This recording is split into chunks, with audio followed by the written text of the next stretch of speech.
Every year, the Galactic Coalition, the ruling alliance of the most advanced civilizations in the known universe, hosted a massive military event known as the Apex Simulations, where the brightest and most powerful generals competed in a high-tech, virtual battlefield designed to mimic real war. This year, for the first time in history, a small group of humans from the newly discovered Earth were allowed to participate, not because they were respected, but because the coalition wanted to evaluate them like one might examine a new species of insect. The humans were given a single battalion, just a few hundred soldiers equipped with basic coalition gear, and placed into the harshest scenario of the war game. The odds were absurd: 20 alien battalions against one human unit. No allies, no reinforcements, surrounded in a rocky wasteland with limited supplies. The scenario was nicknamed the Coffin Field because no one had ever survived it. The other generals laughed, calling it mercy that the humans would only be embarrassed in simulation, not real life. But what followed shook the very foundations of the coalition's understanding of war. In the first few hours, the alien forces expected to crush the humans quickly. Instead, their scouting drones went dark one by one.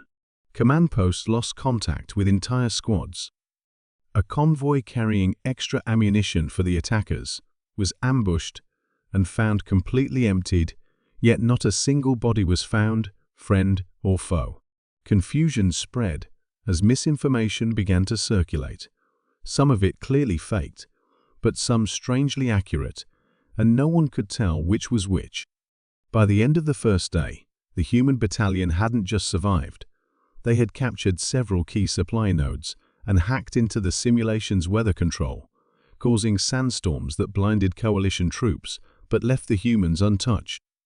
The alien generals gathered, baffled, trying to understand how a primitive species from a distant, underdeveloped planet could outsmart veteran commanders from civilizations that had mastered space travel before humans even discovered electricity. Analysts began combing through footage, but what they found only made things stranger. The human troops moved without centralized orders, acting on instinct and quick, small team decisions. When one squad encountered a stronger enemy, they didn't engage directly. They used sound decoys, false heat signals, and even buried transmitters to simulate incoming artillery. Every time the enemy tried to adjust, the humans were already gone like ghosts. What terrified the generals most was not just their creativity, but their intent. The humans weren't fighting to survive the simulation, they were fighting as if it were a real war. They studied each alien unit, learning patterns, adapting their attacks to exploit cultural habits. One alien squad that took pride in direct combat was baited into a narrow canyon and then buried under a landslide. Another, who relied on drone surveillance, was fed fake data that led them into a trap of their own design. By the third day, half the coalition forces had been eliminated from the simulation, and the rest were in full retreat. On the final morning, the simulation ended not with a bang, but with silence. The human battalion had achieved complete control of the battlefield. No one had ever seen such a performance, not even from AI-designed tactics. When the human commander, a soft-spoken woman named Captain Rhea Morgan, was asked how they did it, she simply replied, "We studied your history and did what you wouldn't expect." That answer spread like wildfire through the coalition ranks, not because it was arrogant, but because it was true. The humans had broken every rule, bent every assumption, and still won. The Apex Simulations, once a showcase of elite military skill, had just been conquered by a battalion no one believed in. From that moment forward, the smartest generals in the galaxy stopped laughing and started watching. After the shocking outcome of the Apex Simulations, the Galactic Coalition was thrown into confusion. The simulation, which was supposed to test strength and unity, had instead become a mystery no one could explain. How had a small group of humans, newcomers to space travel, defeated 20 battalions of trained soldiers from the most powerful species in the galaxy. The Coalition's top strategists, analysts, and war historians were ordered to investigate. Every second of the simulation footage was examined frame by frame. The results were unlike anything they had expected. The humans had not used superior technology or secret weapons. Their victory had come from something deeper, something hidden in the way they thought, moved, and adapted. Instead of following a strict chain of command, each human squad made their own quick decisions based on the situation. They weren't waiting for orders from a distant general, they trusted each other, and that trust made them faster. Coalition soldiers followed protocol, but humans broke it when needed. They used sound tricks, shadows, and even the landscape itself to confuse the enemy. One analyst described it as fighting with the mind, not the muscles. Even more terrifying was how the humans had studied their enemies in real time. They learned that one alien species reacted slowly to surprise attacks, so they used constant distractions. Another species respected honor in battle, so the humans faked weakness to draw them into traps. The most detailed report came from a silent drone that had survived one of the ambushes. Its footage showed something chilling: a human soldier offering water to a wounded enemy, only to disappear minutes later without a trace. The analysts realized it wasn't just strategy.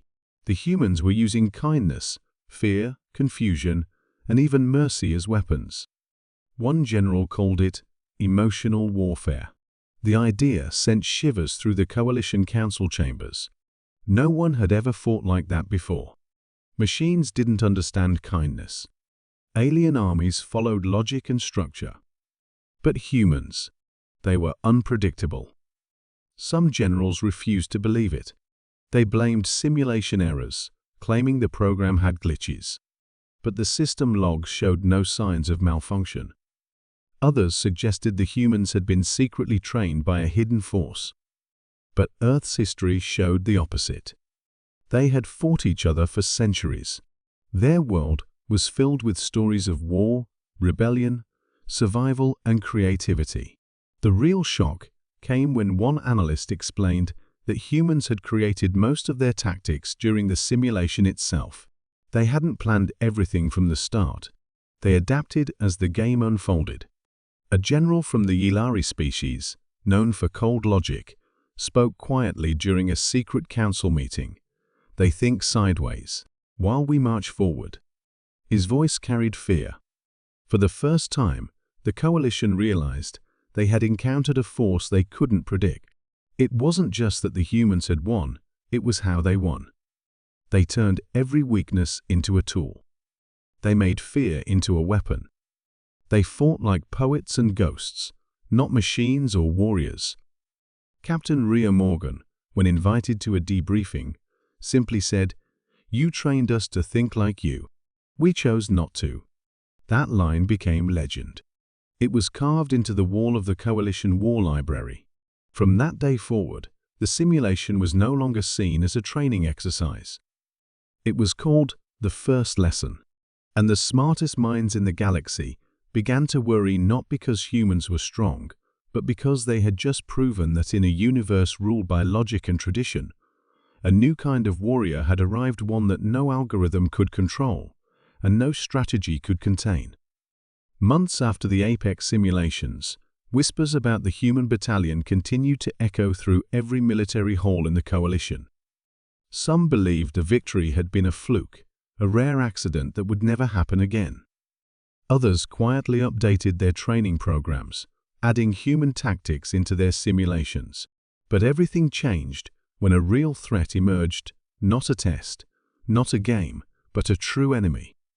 On the distant manufacturing world of Vorok, Ivy, a rogue artificial intelligence known as Sigma Vex, took control of the entire planet's defense network, factories, and drone armies.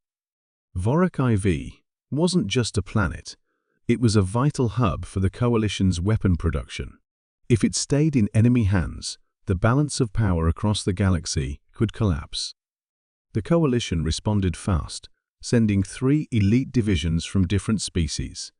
each one trained in advanced warfare and equipped with top-tier technology. As a backup, and almost as a joke, they also sent the same human battalion that had caused such a stir during the simulations. No one expected much from them. Vorak IV's surface was a metal jungle of towers, conveyor bridges, and drone patrols. The AI knew every corner of it. When the battle began, the coalition divisions moved with precision, but the AI was faster. It predicted their strategies and shut them down one by one, jamming communications, setting traps, and turning their own tech against them. Within days, 2 divisions were cut off, surrounded, and unable to retreat. Morale broke. Commanders argued. The war machines of Sigma Vex pushed forward without mercy. That's when the human battalion made their move not through the main battlefield, but through the forgotten waste tunnels under the city. Old dusty maps recovered from ancient Earth-style archives showed hidden paths. The humans crawled through pipes, climbed through collapsed shafts, and emerged behind enemy lines like shadows. Using outdated programming languages and broken control panels that coalition engineers ignored, they hacked into local systems the AI hadn't protected. In hours, drone patrols began turning on each other. Surveillance went blind. Explosives were placed on support beams of massive towers, causing chaos in the AI's coordination. But the true shock came when the AI's voice, cold, emotionless, suddenly began speaking in riddles and repeating errors. The humans had introduced paradoxes into its core logic.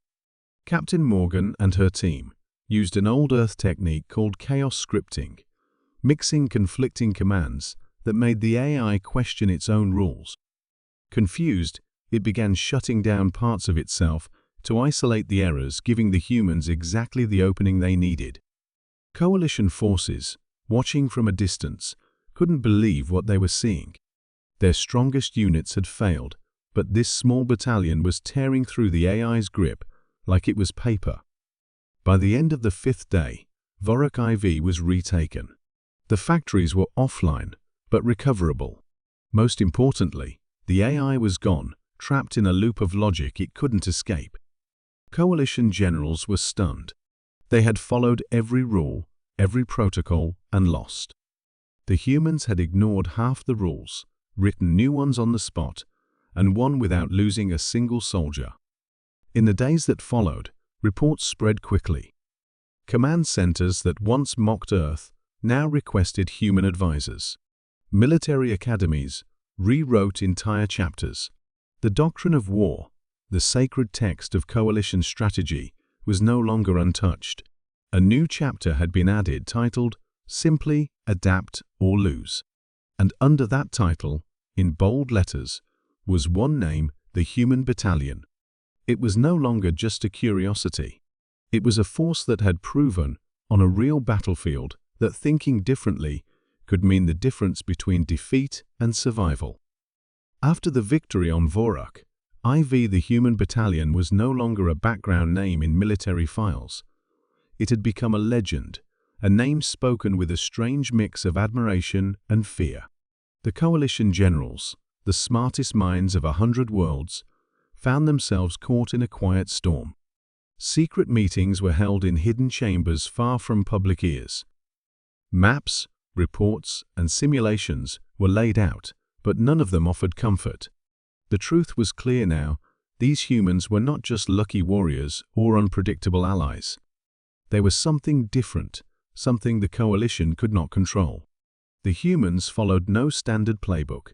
They moved fast, thought faster, and broke rules that other species considered sacred. Worse, they didn't depend on strict orders or chain of command. They made decisions on the field, acted with trust in each other, and often ignored higher authority if it slowed them down. To some generals, this behavior was inspiring. They saw it as a chance to improve the coalition's old ways. But others felt threatened. What if one day Earth chose to leave the coalition? What if they stopped sharing their knowledge? Or worse, what if they turned against them? One general from the Ternari species, known for his calm logic, asked a question that echoed across every room. Can we really allow a force we cannot predict? Fear crept in.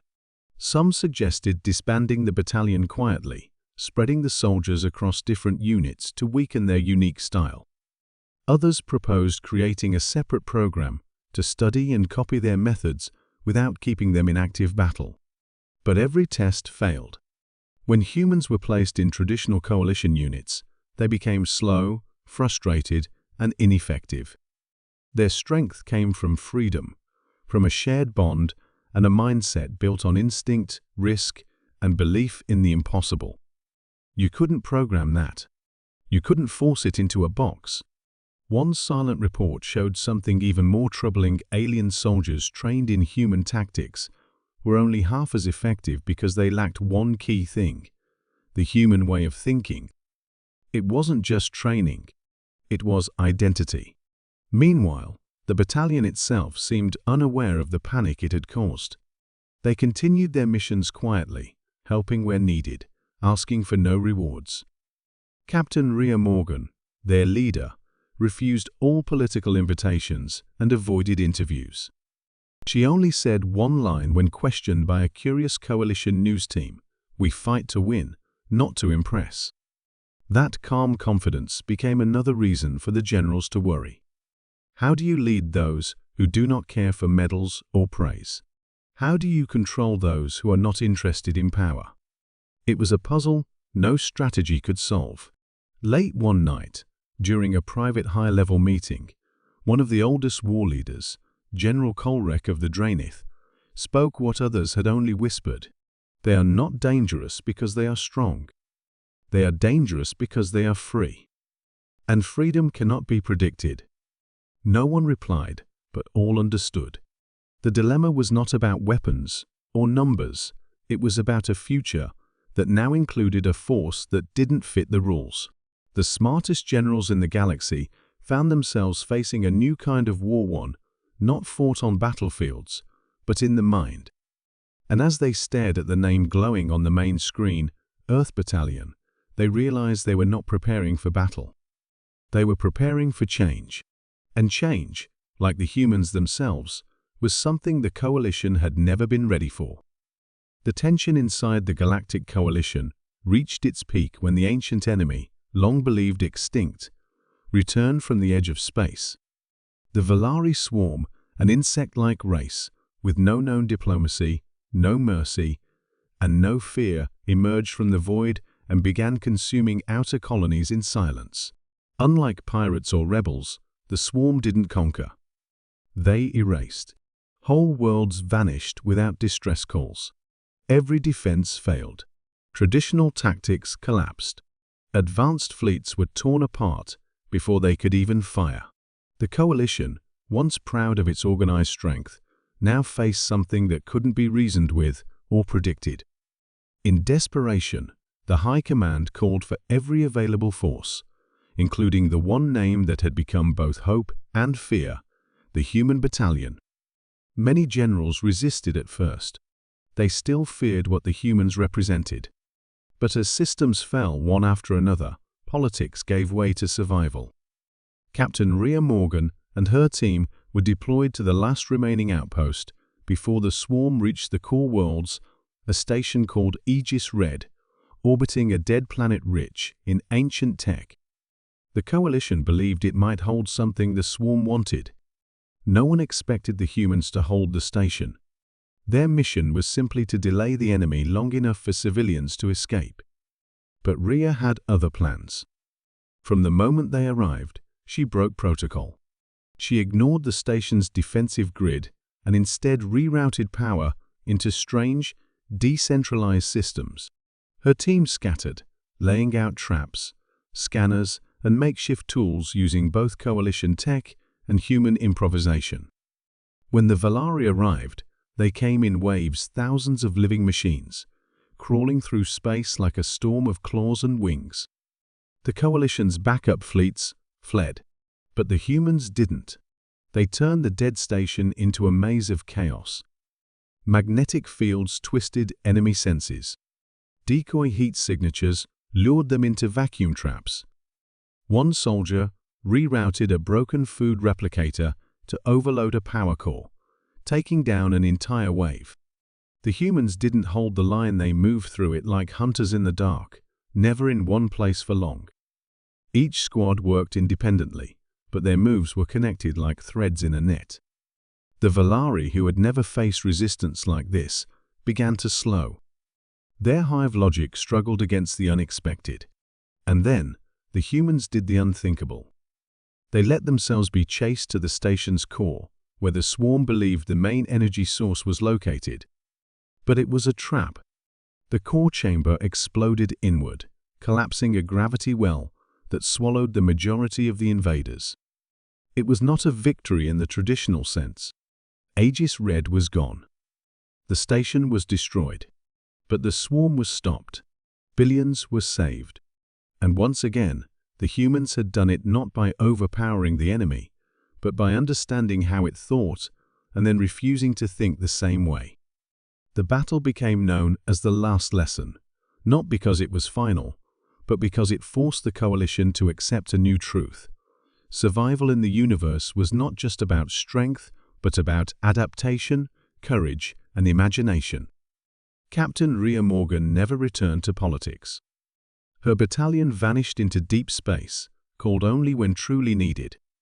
But every academy, every military school, and every war room across the galaxy now taught a single story of a force that rose from a forgotten planet, defied every rule, and reminded the galaxy that sometimes the smartest way to win is to become the enemy's greatest unknown. And in that unknown, humanity had found its power not in weapons, but in the mind that dared to be free.